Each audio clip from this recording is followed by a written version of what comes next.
Hi, I'm Barb Pierson from White Flower Farm. Today we're going to talk about digging and dividing dahlias. If you live in an area where the ground freezes solid, you need to dig dahlias, begonias, and cannas because they can't take temperatures below 32 degrees. So the best thing to do is leave your dahlias in the ground as long as you can, but obviously before a hard freeze freezes your soil. So today we're going to dig this dahlia that you can see is starting to go dormant. It has some powdery mildew here on the leaves, and it's time for this to come out of the ground. So the first thing we're going to do is cut the foliage back. Make sure you use some pruners that have been cleaned. We use alcohol so we don't get fungus moving from plant to plant. Viruses are more commonly transmitted by insects that chew on one plant and move to another. We'll remove our stake. Make sure you move about a foot out from the crown. Try to go down deep because you never know how deep your tuber might be. And loosen the soil.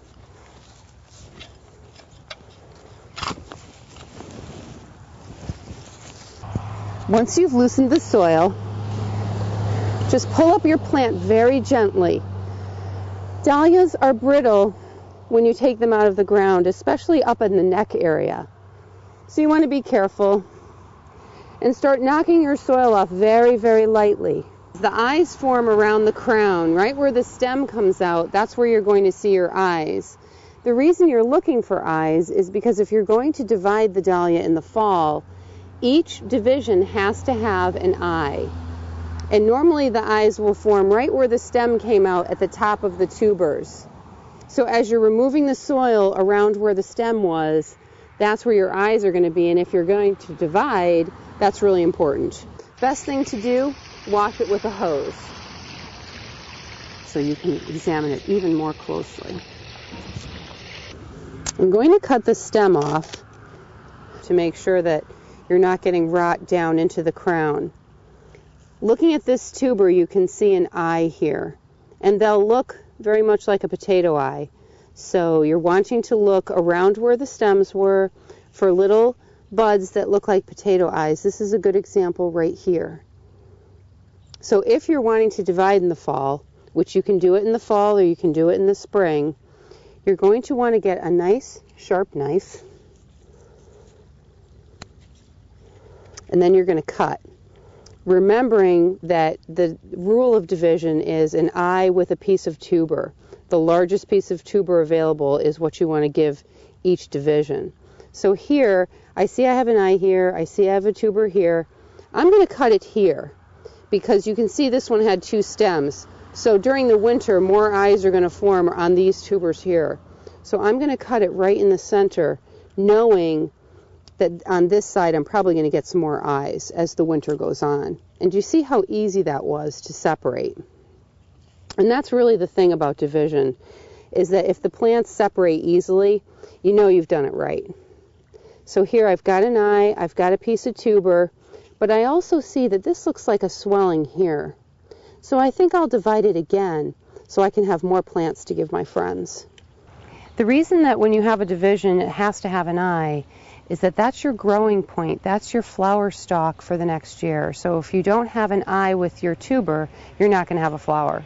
After you divide these, you want to let them dry, and the drying is so important before storage. At least 3 days of drying out in cardboard. Cardboard is the best because it doesn't wick away any moisture from the tuber. You want your tuber to dry, but you don't want it to shrivel. So we're going to leave it on a cardboard box, probably in your basement, dark and maybe 50 degrees is perfect, for 3 days. Then you need to pack it for the winter. There's lots of different ways to store these for the winter. What we do here at White Flower Farm is we take our tuber and put it in a mesh bulb bag, or like a potato bag. After drying them completely, we put them in a mesh bag and then in a cardboard box.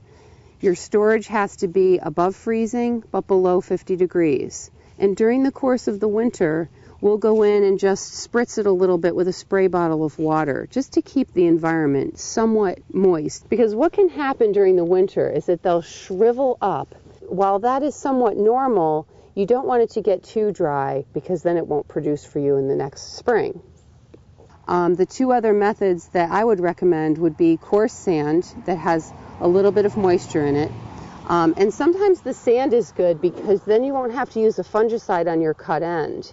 So I like some coarse play sand with a little bit of water. Put it in a cardboard box, put it in your basement, and you'll be set for the winter. The other method that I recommend is wood chips. Wood chips that have been slightly moistured. Again, put it in a cardboard box and put it in your basement for the winter. Put the name of the variety on the bag. If you have several varieties in your box, then take masking tape and actually put the masking tape name right on the tuber. That way you can store two different varieties in the same box. This is all the same, so I'm going to just label the top of the paper bag